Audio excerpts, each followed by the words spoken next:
Thank you for choosing American Pest CEUs. Hi, I'm Sean Reeves with American Pest CEUs. I've been in the pest management industry since 1999. I'm an associate certified entomologist, and I'll be your instructor for today's course. Today's course was compiled by Jack Launius, who has served in the pest management industry since 1990. Welcome to American Pest CEU's course on insects and turf. We hope you enjoy the course. This course will cover pest management steps and common turfgrass damaging insects. In this course, you will learn cultural and mechanical methods to control pests before resorting to chemical applications. Turfgrass is cultivated for its aesthetic appeal, recreational use, erosion prevention, and functional purposes. People generally take pride in keeping their lawns attractive and in good condition. Effective care and timely pest control are essential to maintaining a healthy color, thickness, and to keeping turf free of weeds, insects, and diseases. Turf management includes selecting the appropriate grass species, proper mowing, watering, fertilization, and managing thatch. Cultural practices are crucial for sustaining turf quality and preventing issues. While pesticides can assist in management, they are not a replacement for proper care. Pesticides cannot compensate for improper watering, fertilization, mowing, excessive thatch, poor soil, or selecting the wrong grass species. Growth is influenced by factors like climate, soil conditions, management practices, pest control, and choosing species and cultivars suited to the area. Many insects and other arthropods commonly inhabit lawns and turf grasses. Although only a few are harmful, their damage may result in considerable repair and replacement. Proper management is the first line of defense against insect pests. Healthy turf grass is less susceptible to problems than weak turf grass. To manage insect pests effectively, commercial pesticide applicators should possess basic knowledge of insect life cycles and habits and realize it is not possible or practical to eliminate all insects. Good management practices, which include applying insecticides when needed, will reduce turfgrass damage. Insects and other arthropods. Insects, spiders, scorpions, millipedes, centipedes, ticks, and mites are arthropods. They have hard external skeletons and segmented legs and bodies. Most insects have 3 main body regions and 3 pairs of legs. They are the only arthropods that can fly. Insect life cycles and growth. Insects grow through a series of changes during their development from egg to adult in a process called metamorphosis. When the insect hatches from an egg, it is either a nymph, gradual metamorphosis, or a larva complete metamorphosis. The immature stage must shed its external skeleton, a process called molting, in order to grow. Lawn beetles go through complete metamorphosis. It's important to note that gravid females lay about 30 to 50 eggs in the soil from October to December. Hatching grubs feed and develop through 3 larval instars. First instars feed on organic matter, second instars feed on roots for 4 to 6 weeks, and third instars feed on roots for 6 to 7 months. Grubs remain in the soil from March to November, feeding on sugarcane roots. For 2-year life cycle, third instar grubs remain in the soil. Pupa occur in the soil from August, and pupal phase lasts up to 30 days. Adults emerge en masse from October to November, mate, and feed on the plant host. Pest management steps. Successfully managing pests requires recognizing problems, taking appropriate action, and making a follow-up assessment. Here are 5 steps to reduce insect pest problems. 1. Inspect turfgrass regularly. 2. Learn to identify important pests and their damage. 3. Develop a sound pest management strategy. 4. Select and apply insecticides when necessary. 5. Evaluate the success of the management program. Periodic inspection. To detect insect infestations and accurately assess damage potential, Conduct regular, systematic inspections. Examine blades and stems for feeding injury. Check for above-ground insects by applying a mixture of 1 quart water and 1 tablespoon of laundry detergent over a 4 square foot area. 1 teaspoon of pyrethrum can be used in place of detergent. Within 10 minutes, insects should move to the surface where they can be collected and counted. Use this technique in several places to determine the average number of insects present. To inspect for root damage, pull a handful of turf grass. If it can be pulled back easily, the roots have been damaged. If it stays in place or blades detach easily, above-ground portions may be injured. To look below ground, cut a 1 foot square section 4 inches deep on 3 sides and roll turf grass back to expose the root zone. Shake soil off the roots to look for grubs or other root feeders. Replace turf grass and water to reestablish root-to-soil contact. Identification. Determine whether symptoms are insect-related. This may not be easy because other factors, fertilizer burn, diseases, improper mowing, turf grass variety, dry weather, dog or cat urine, or improper insecticide, fungicide, or herbicide use can resemble insect damage. If the problem is insect-related, it is important to determine which insect pest is involved because each pest may require a different control strategy based on seasonal occurrence, life cycle, habits, and damage severity. Correct identification is also important to separate non-destructive insects from destructive ones. For example, some insects may benefit turfgrass because they prey or feed on destructive insects or decaying organic matter, which helps improve the soil. Others may be only temporary and are neither harmful nor beneficial. For example, leafhoppers and clover mites occasionally inhibit turfgrass, but usually do not cause significant damage. Develop a sound management strategy. Once the problem has been linked to an insect, a pest management decision can be made. Determine actual and potential damage before deciding whether to treat with insecticides and how to maximize the effectiveness of the application. Depending on the problem and time of year, insecticide applications may or may not be helpful.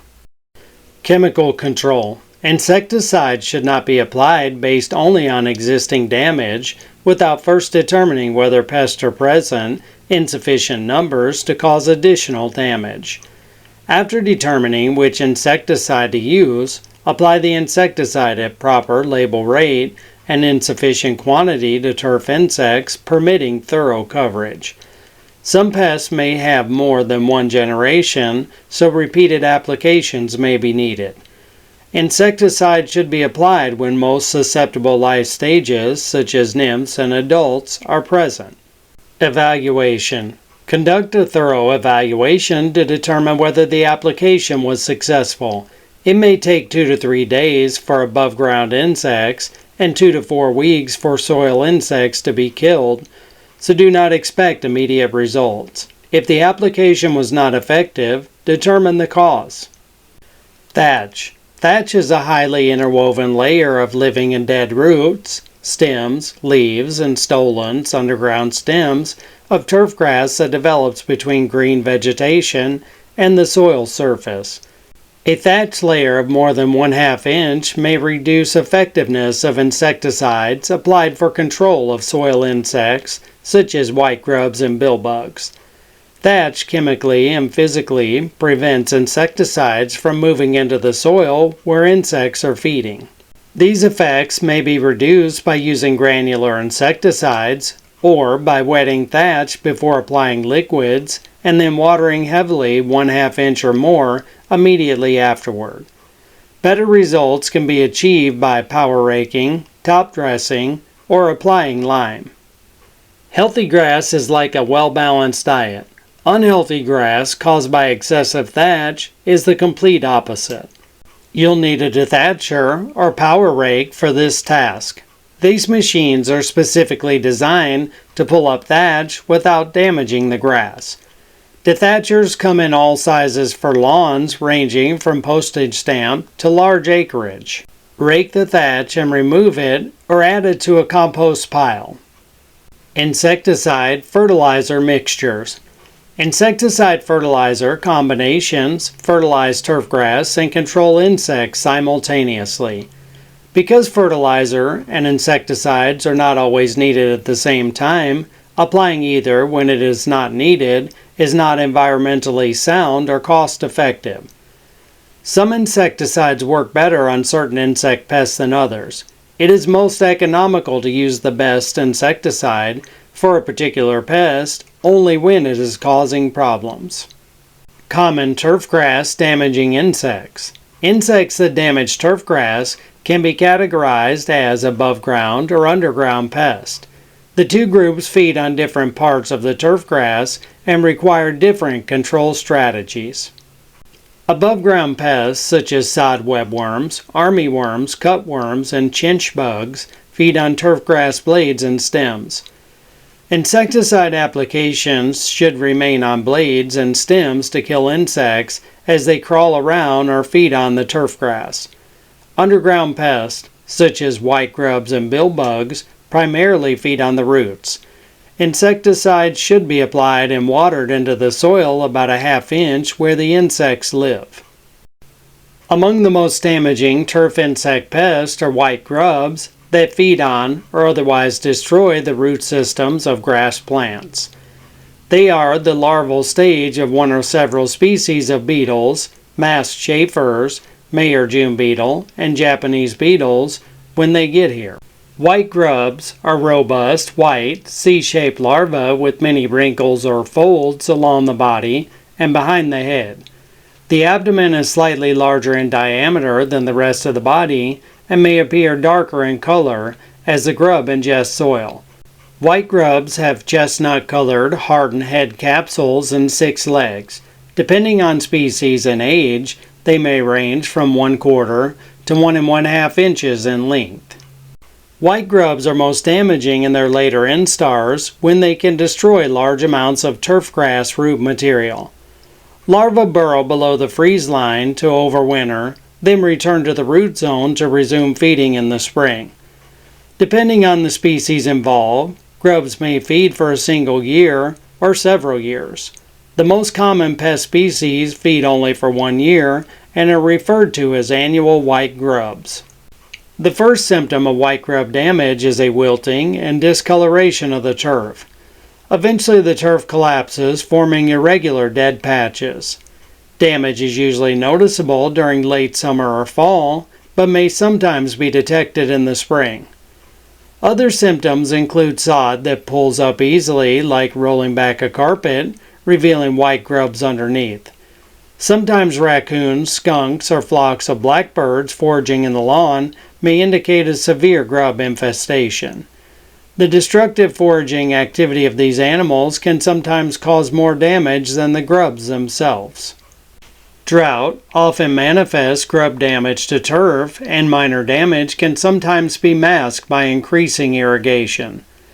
Once grub damage becomes severe, insecticide treatments will not usually save the turf. Consider an insecticide treatment where there is evidence of a large grub population and damage is likely to occur or worsen. For most white grub species, traditional recommendations call for insecticide applications in late July or early August. However, modern chemistries with longer residual activity permit applications earlier in the summer where the turf has a history of serious grub infestation. Above ground pest. Bluegrass sod webworm.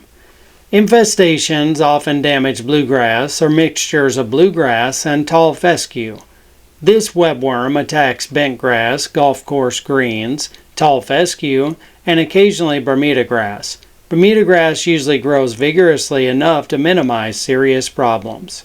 Description and life cycle. Sod webworms are the caterpillars of lawn moss. Moss, adults, are small, 1/2 inch long, and whitish gray. At rest, they hold their wings close to their bodies with mouth parts projecting forward like a snout. Moths usually are noticed when flushed out by a lawnmower or people walking. When disturbed, they fly in a jerky, zigzag pattern and quickly return to the turf grass to hide. Around dusk, females may be seen flying a few feet above the turf grass and dropping eggs.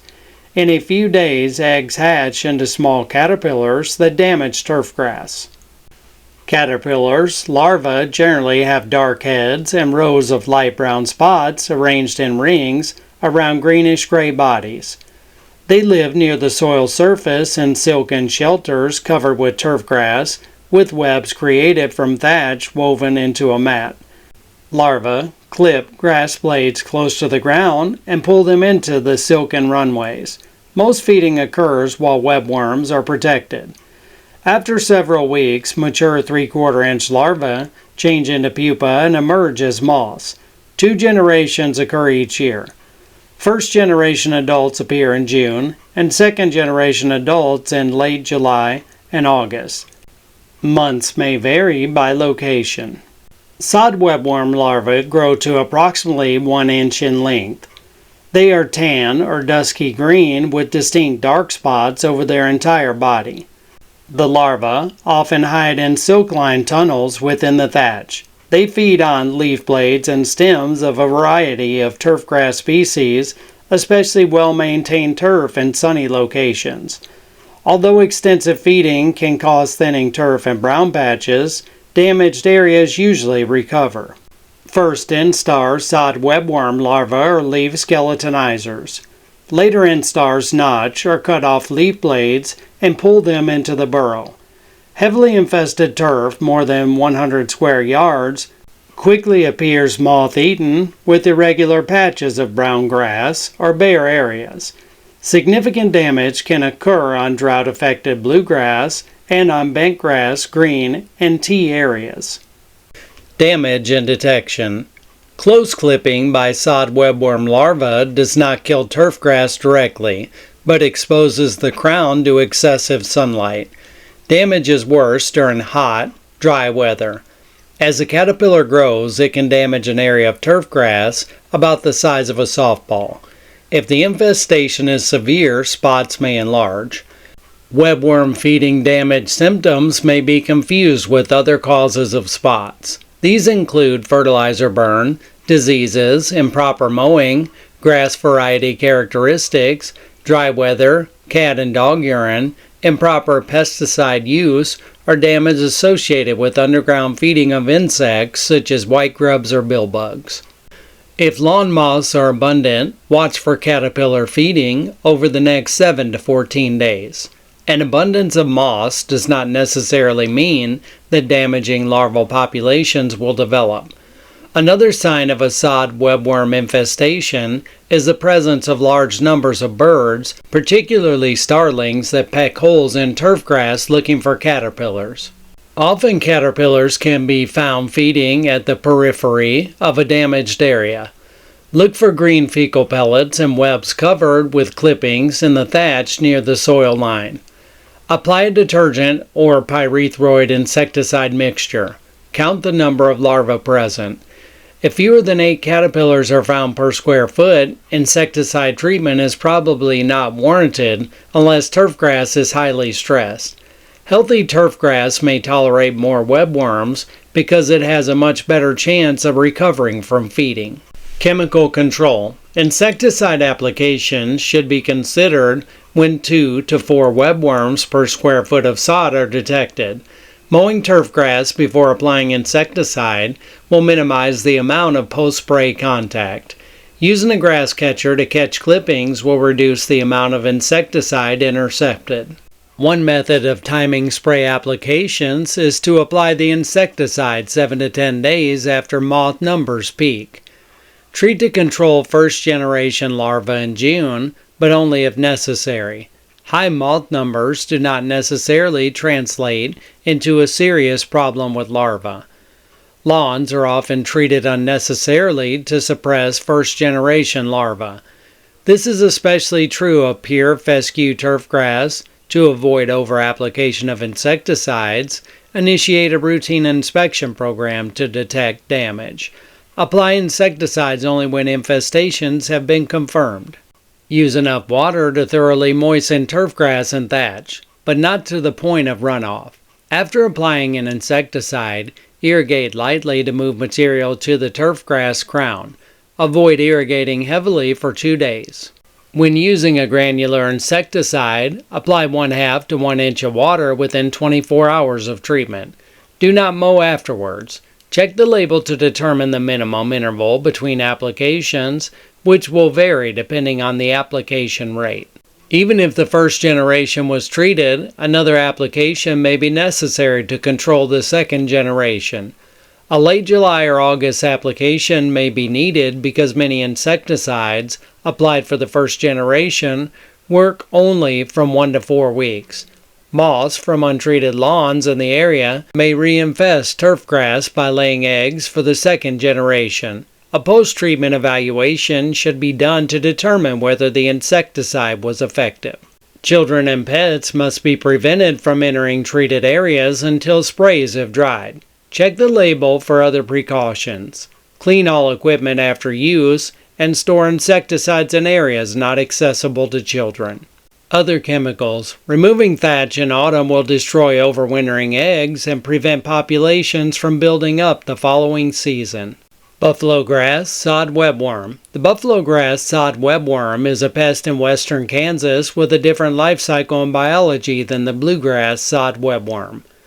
Description and life cycle. Adults are about 3/4 inch long and light to dark brown. They are active at dusk and reside in turf grass during the day. Mature caterpillars are about 1 1/4 inches long.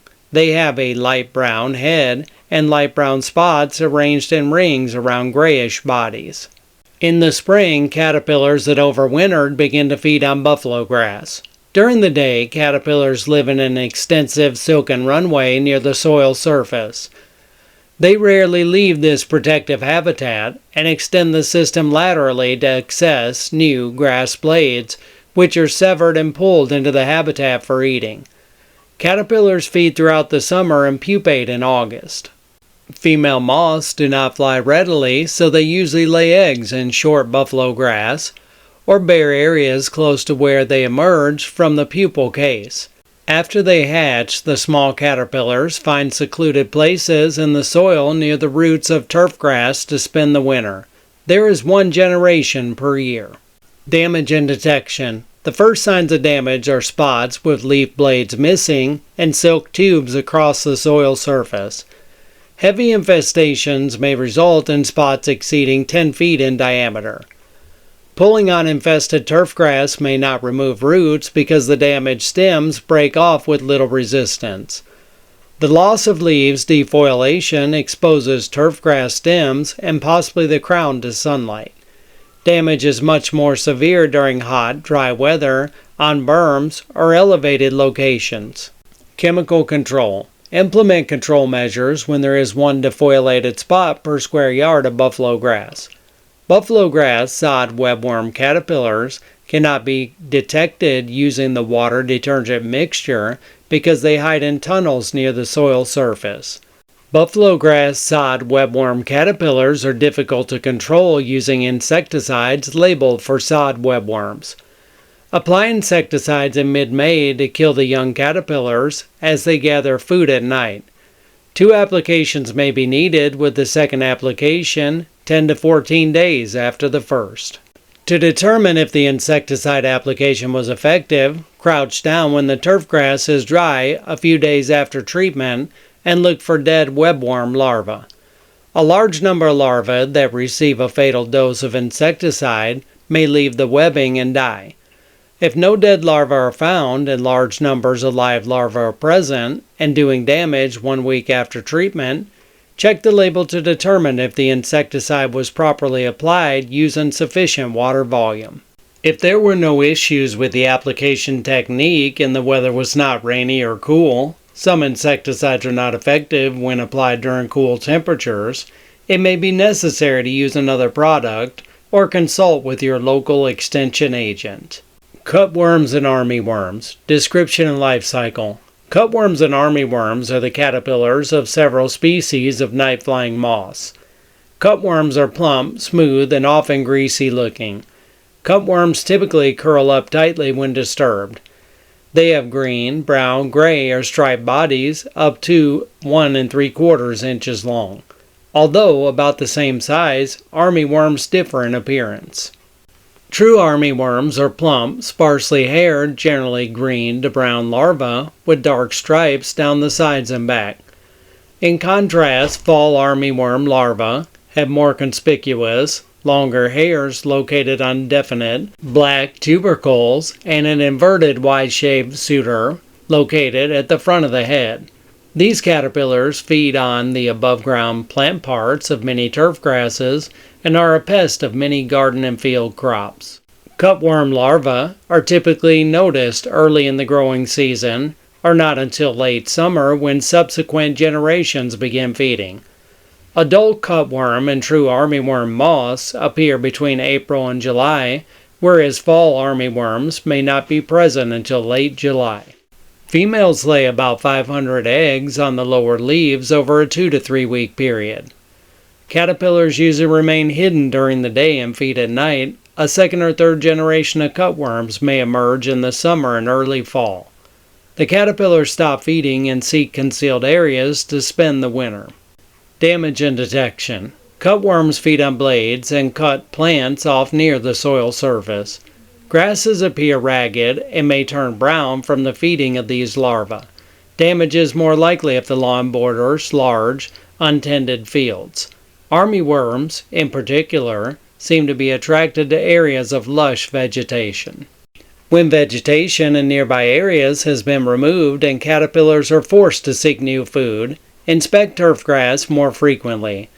If cutworms are suspected, check damaged areas several hours after dark. Depending on the species, larvae may feed on plant foliage near the crown.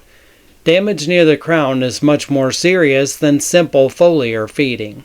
Chemical control. Insecticides may be used to control both cutworm and armyworm larvae. Carefully evaluate the infestation by assessing the damaged area to determine larval density. Apply insecticide near dusk. Both liquid and granular formulations can be used. Read the label and follow procedures.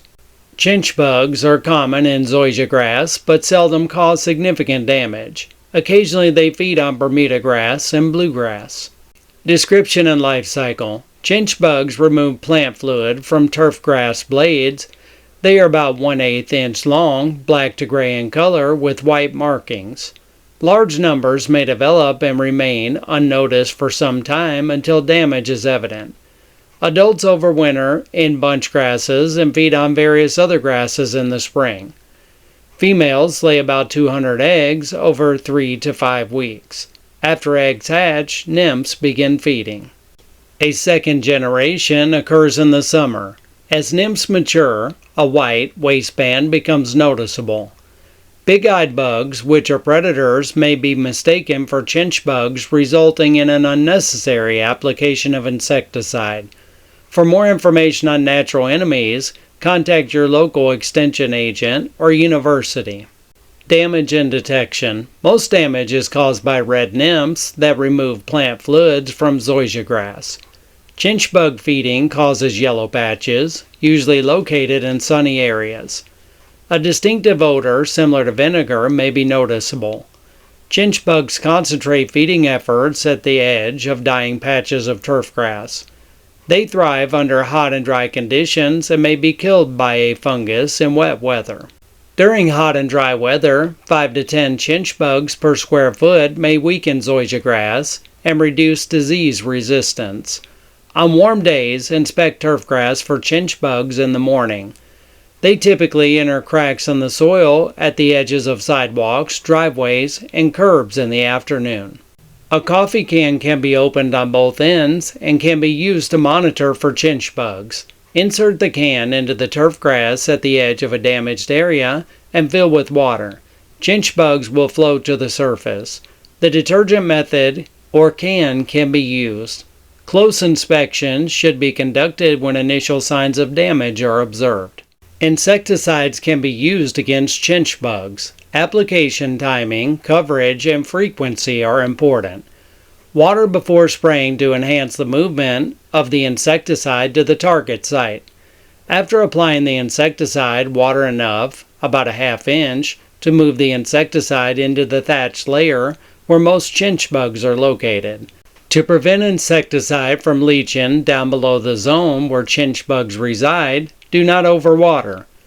Follow label directions to determine application rates. Do not re-enter the treated area until turf grass has dried.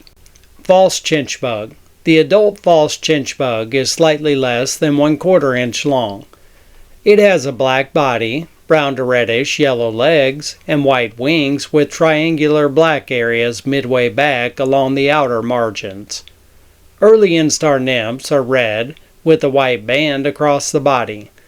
Later instar nymphs bear the same characteristic white band across the body, but are darker in color. False chinch bugs feed on a variety of weedy mustard species and are often mistaken for turf pests. As mustard weeds dry down in the early spring, the false chinch bug will migrate in large numbers to anything green, usually turf. They have piercing, sucking mouthparts and may withdraw sap from the turf grass plant. Chinch bugs prefer hot, dry conditions and often feed in groups where the turf is under stress from drought.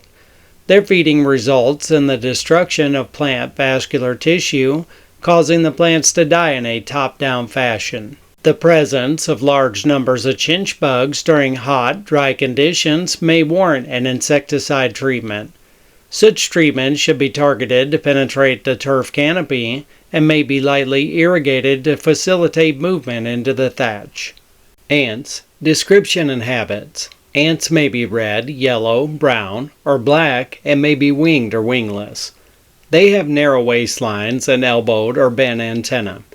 Ants are 1/32 to 1/2 inch in length, depending on the species. Colonies or nests are usually located in the soil alongside a foundation or in the yard. Occasionally the nest may be under a concrete slab or in the crawl space of a house. Ant colonies include a queen, worker, soldiers, eggs, legless larvae, and pupa. Worker ants attend the queen and forage for food, while soldiers protect the colony from predators. When foraging, ants may enter homes inadvertently.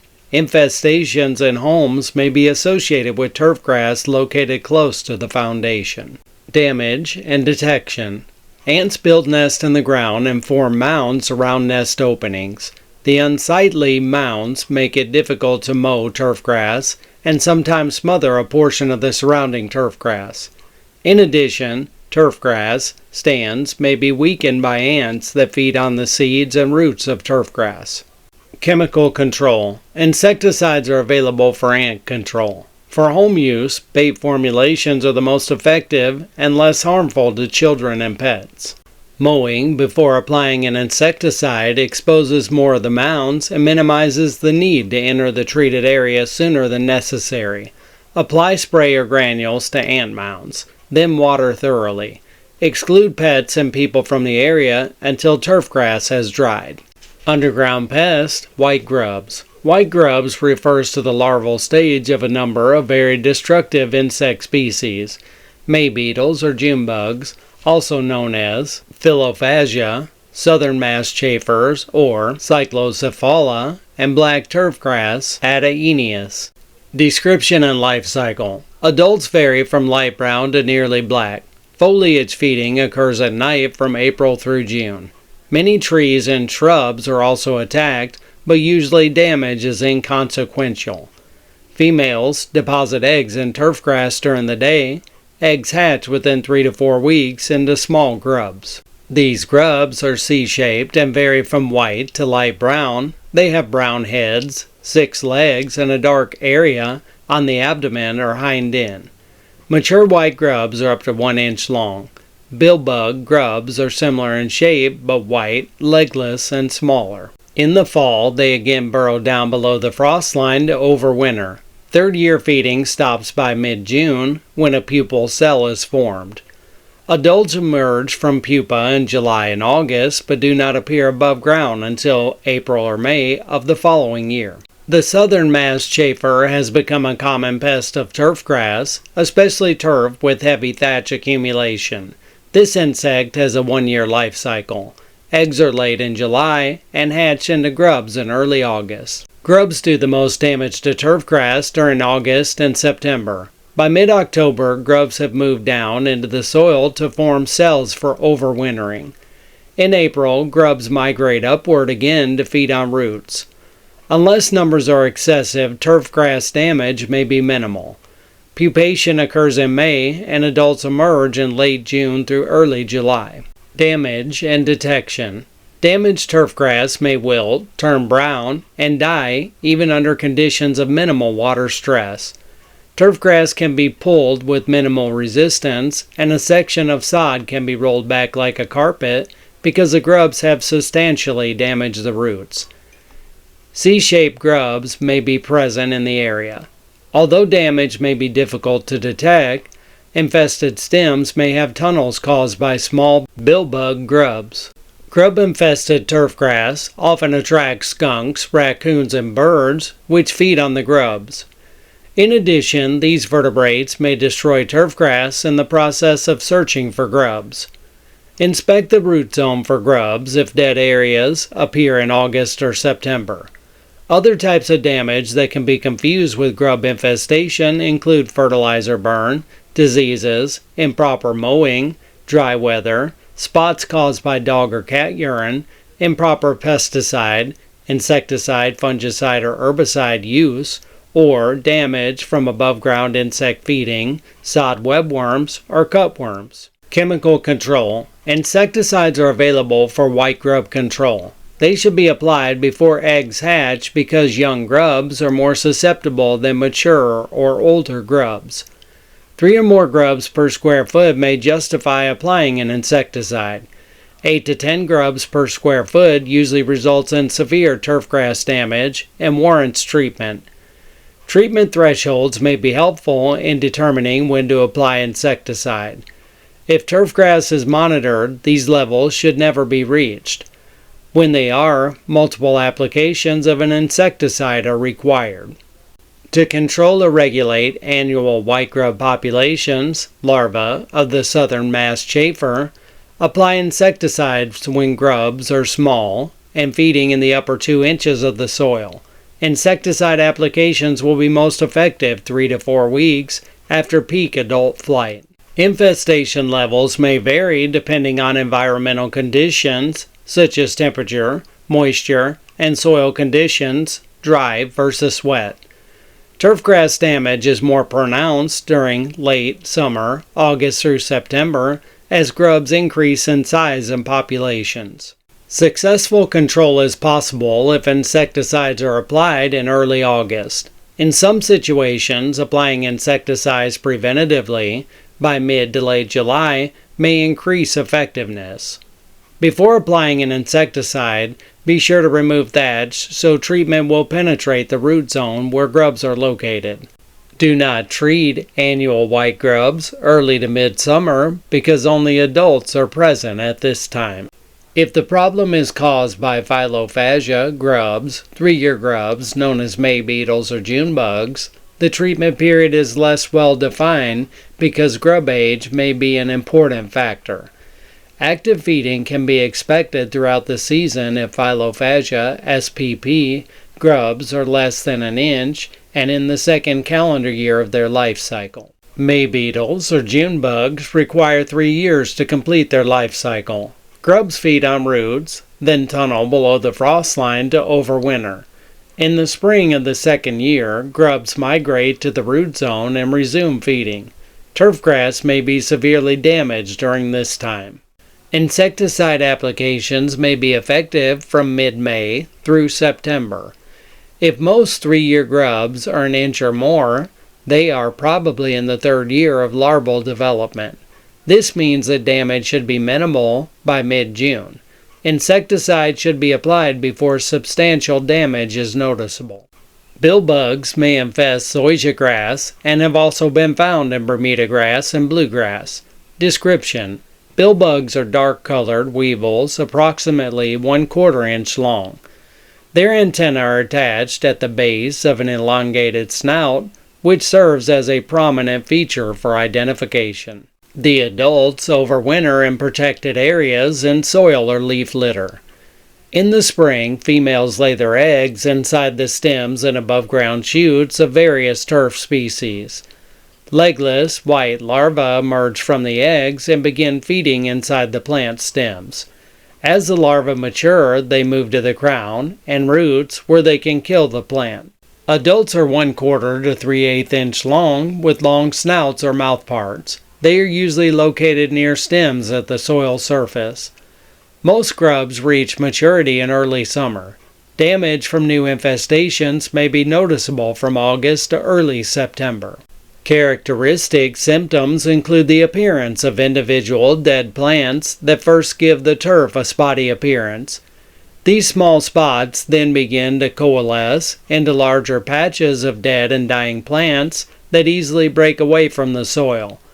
Damage is common in newly sodded lawns, on south-facing slopes or swales, and around golf course structures such as bunkers, tees, and greens. Symptoms, which include small patches of brown or damaged turf grass, resemble those of white grubs. Tunnels bored in stems may be difficult to detect. In zoysia grass, stolons, underground stems, may show signs of feeding and tunneling. Grubs and adults may or may not be present when damage is evident. Most damage occurs when grubs initiate root feeding. To inspect for billbugs, routinely monitor sidewalks, cart paths, driveways, and curbs, as adult billbugs often use these structures to move around and infest new areas. Pitfall traps can be placed in the turf to monitor adult activity, and soil cores can be examined for larvae. When billbug damage is suspected, a tug test can be performed by grasping several damaged, dead tillers and pulling. Plants damaged by billbugs will break off at the soil line with very little force. Chemical control. Insecticides are available for controlling or regulating billbug populations. To control billbugs, apply insecticides when adults and newly hatched grubs are present. Once young grubs begin tunneling into stems, they are difficult to kill with contact insecticides. Insecticide applications may be targeted at either adult weevils during spring or at larvae during summer months, but applications targeting the adults usually provide more reliable control.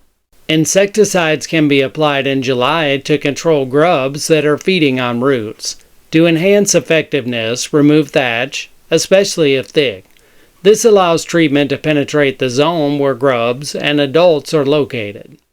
Phototoxicity is the measure of the degree to which a chemical or compound is toxic to plants. This usually results in undesirable injury to plants, causing abnormal growth, discolored leaves, foliar burn, leaf drop, stem distortion, and even plant death. Sensitive plants can be impacted by spray droplets, soil residues, or vapors from herbicides. A pesticide used to control a pest on one plant may leave residues in the soil that will damage or kill another type of plant. Phototoxicity symptoms are similar to those caused by insect damage, plant disease, and response to adverse growing conditions such as insufficient moisture and improper fertilization. For this reason, the exact cause of phototoxicity may not be easy to determine. The active ingredient in a pesticide does not always contribute to the phototoxic effects. Formulation solvents, impurities in the water, using more pesticide than the labeled rate, and poorly mixing spray solutions can also damage plants. Other factors which may contribute to pesticide phototoxicity include high air temperature during and immediately after pesticide application, environmental conditions such as temperature, humidity, and light, excessive rates of pesticide application, too little water, uneven distribution of pesticide, mixing liquids or emulsifiable concentrates with wettable powders, mixing fertilizers with pesticides, the condition of the plants, soil properties such as texture, moisture, pH and microbial activity, variety and species differences. The phototoxic effects can be minimized by reading and following label directions. A pesticide label may list plants or varieties that are sensitive to the product and is the best guide to whether the pesticide should be used on a specific turf species. Avoid spraying pesticides when drift is likely to occur, as well as using the correct planting times. A field assay can be conducted by treating a few plants with the product to see how the cultivar or species will react. Drift. The proximity of different plants with varying degrees of susceptibility to pesticide damage requires that commercial applicators in the turf category be aware of the problems associated with drift. What is pesticide drift? This is the movement of a pesticide away from its intended target. What causes pesticide drift? Equipment setup, improper nozzle selection, wind, weather, temperature inversions. Nothing is more important than the judgment you make in the field prior to squeezing the trigger. The point we're making here is the fact that you're in control. You're in control of things like your equipment setup. You're in control of selecting the correct nozzle. You're in control of knowing what the wind, the weather is, and dealing with things like temperature inversions. Anybody can look at the weather forecast and see what's going on and make decisions. If it's going to be really windy one day and you need to make an application with a smaller droplet size, it's probably not a good idea to do that application that day. And think about this, if there's sensitive areas around it, you 100% would not want to do that application that day. So really look at those things, look at the weather. If you see it's going to rain all afternoon and you're out at 9 or 10 o'clock in the morning, does it really make sense for you to put a pesticide down? Think about it. It may have a couple hours to dry, but then if you're going to get 2 or 3 inches of rain, a lot of it's going to wash away. An important thing you can do with this is read the label and make sure what it says about drying time of the pesticides and things like that. Sometimes the label will say if there's rain imminent in the area, do not put the product out. So lean on the label to help you when making these types of decisions. 2 forms of drift are associated with pesticides. The most common form is drift of the spray droplets or dust particles. This type is directly affected by spray pressure, nozzle opening size, wind velocity, as well as the pesticide formulation. Lower spray pressures will result in larger droplet size and less drift potential. Vapor drift is the drift of a chemical with low vapor pressure or high volatility. Vapors or gases can drift in harmful concentrations even in the absence of wind. Some pesticide products are volatile and thus capable of vaporizing from soil or leaf surfaces in potentially harmful concentrations. Plants can be severely damaged or even killed by herbicide vapors. In this image, you're seeing volatilization or vapor drift. The product is applicated onto the ground, but then rises back up into the air. Drift can be prevented or minimized by taking certain precautions. The applicator should consider the hazard and toxicity of the active ingredient when several pesticides are available. Select the least hazardous pesticide that will be effective. Use formulations and methods of application that will minimize drift.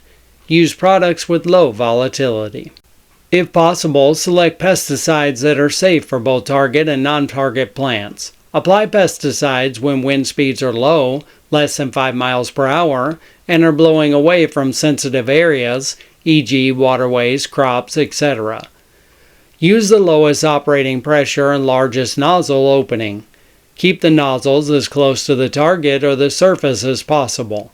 Do not air blast sprayers and dusters when working near sensitive areas inhabited by animals or wildlife. It may be necessary to plant a barrier around the target plant or remove susceptible plants from the area, such as removing susceptible potted plants from a greenhouse. Pesticide movement can be mitigated by using special precautions when applying pesticides on slopes. Use the lowest label rate of a given pesticide. If possible, establish a buffer zone between the treated area and any sensitive areas. Don't apply pesticides if rainfall is predicted. Avoid irrigating areas following pesticide applications. If possible, avoid applications and pesticides that may lead to groundwater contamination. This image shows us a lot of different things. It shows us a pesticide application, photo decomposition, vaporization, wind drift, precipitation, and runoff. Take a few moments to review this slide.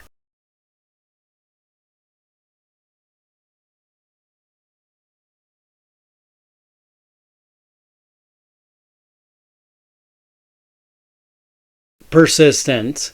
Persistence is an important part of pest control because successful pest control requires a knowledge of the persistence period to make subsequent applications. For example, herbicides commonly used for pre-emergence weed control in turf persist for 60 to 90 days, and post-emergent herbicides last from 1 to 2 days to 3 to 4 weeks depending on the specific herbicide. A persistent pesticide has an advantage for long-term pest control because fewer applications are needed. But issues can develop when applications are made too frequently, causing potential phototoxicity for other plants. The period of pesticide residual activity varies greatly from one class of pesticides to another. Persistence is directly related to application rate, soil type and texture, temperature, moisture conditions, rainfall amounts, and other factors. Commercial applicators must be familiar with the persistence of each pesticide that can be applied to turf, especially where adjacent areas may be affected or where soil is used to grow other plants. Pesticide hazards. Preventing groundwater contamination. The potential for groundwater contamination is an important consideration when choosing pesticides. Several products have groundwater advisory statements on their label. These statements advise not to apply these products where the water table, groundwater, is close to the surface and where soils are very permeable, loamy sands. Observe all precautions on the label when using these products. In this slide again, we're introducing the concepts of pesticide application, rain, falling leaves, absorbed soil, bioavailable, plant uptake, volatilization, leaching, biodegradation, and how pesticides get down to the groundwater. Take a few moments to review this slide.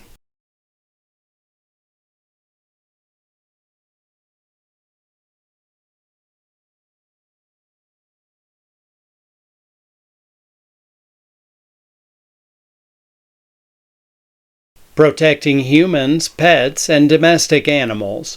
Turf pesticides often must be applied in areas frequently used by humans, as well as pets and other domestic animals. The pesticide applicator should be aware of hazards associated with this situation. The applicator must prevent humans, pets, and other domestic animals from contacting hazardous amounts of pesticides within the treated area.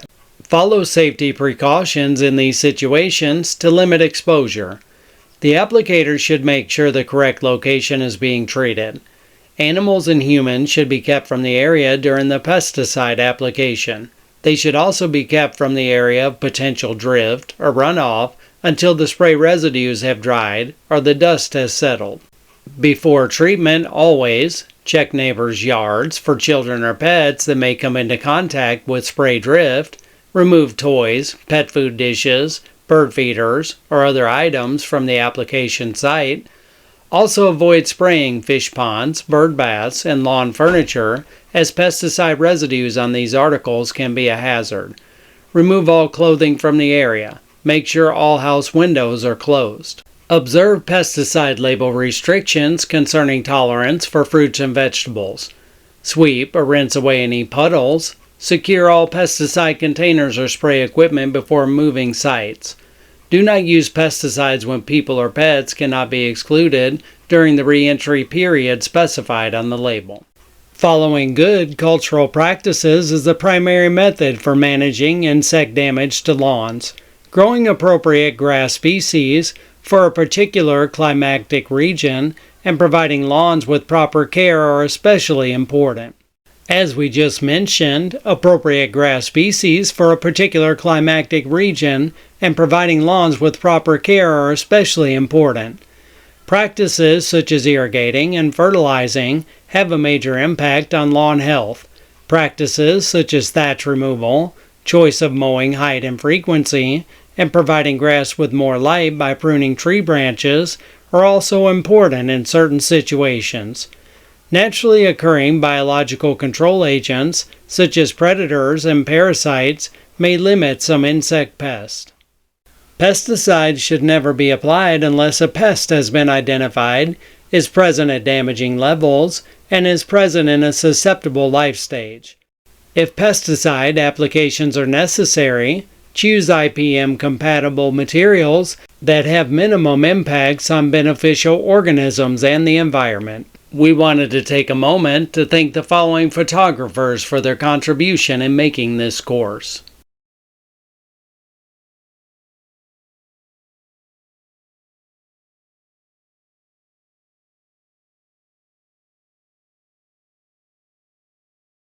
Thank you for choosing American Pest CEUs. We hope you enjoyed the course. Please continue to the quiz.